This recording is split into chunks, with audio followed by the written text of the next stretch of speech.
My friend cheated on his girlfriend and told me to be his alibi or else I wouldn't be considered a real Brody. I, 21M, have known my friend Matt, 21M, since we started college. We're in the same program and have been roommates since day one. Overall, I'd say Matt is a great guy, however, he has a terrible tendency to cheat. Throughout college, I think Matt had 5 to 7 different girlfriends, and each of those relationships ended because he would cheat. Back in January, he started dating his current girlfriend, Jen, 21F, and has been with her far longer than any of the previous relationships. From my interactions with Jen, I know she's a wonderful person. She's very polite, beautiful, and clearly devoted to Matt. For the past few weeks, Matt has also developed a close relationship with his anatomy lab partner, Cindy, 21F.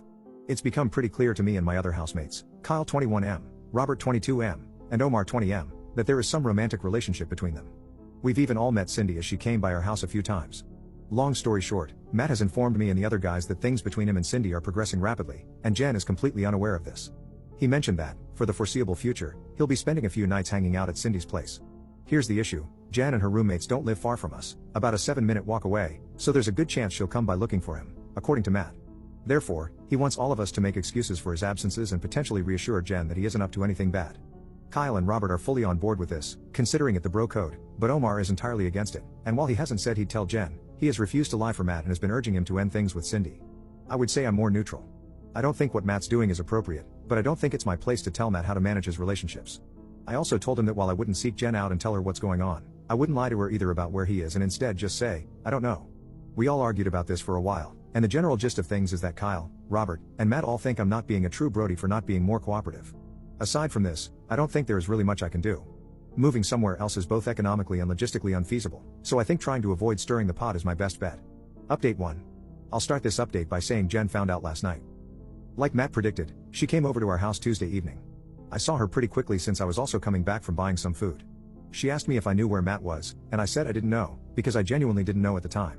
She mentioned how he wasn't responding to her texts and that she was worried about him, and I felt pretty bad hearing that. Kyle, who was inside, came out at this point and said that Matt was in his anatomy lab and then reassured her that he'd contact her once he was finished. She didn't seem entirely satisfied with that answer, but thanked us anyway and left. Once she was gone, Kyle told me that Matt was actually on a date with Cindy. Since Matt sometimes brings Cindy over, he'll text the house group chat before they come over to ensure that Jen isn't around. He did this on Tuesday night, and Kyle did alert him that Jen had stopped by looking for him, so he stayed over with Cindy on Tuesday night. Fast forward to Wednesday evening, only Omar and I are home. Kyle was with his own girlfriend, and Robert had an exam. Around 7 p.m., we got a text in the group chat from Matt saying he plans on bringing Cindy over around 8:30, and he asked if Jen came by. I told him that I hadn't seen her, and things went on as usual. I'll add that Omar has refused to respond to these specific text messages from Matt, so there was an expectation on me to clarify if Jen was here or not. A little after 8 p.m., Jen comes by with one of her friends, Carly, 21F, and they asked us where Matt was since Jen hadn't been seeing him a lot lately. Before I could even say anything, Omar told them to come back after 8:30, and Matt should be home. They left, and I did argue with Omar about his decision to tell them to come back since it was inevitably going to cause drama, but he didn't care. I did text Matt and told him about Jen potentially returning, but since he was driving, he didn't read the message. At this stage, I gave up trying to contact Matt and went up to my room. A little after 8:30, Matt walked in with Cindy, and not long afterward, Jen and Carly returned. Omar let them in by the way. Long story short, there was a lot of Jen yelling, Matt lying, and apologizing. I didn't bother coming down since I could hear it all from my room. After about 10 minutes of this, Jen and Carly left.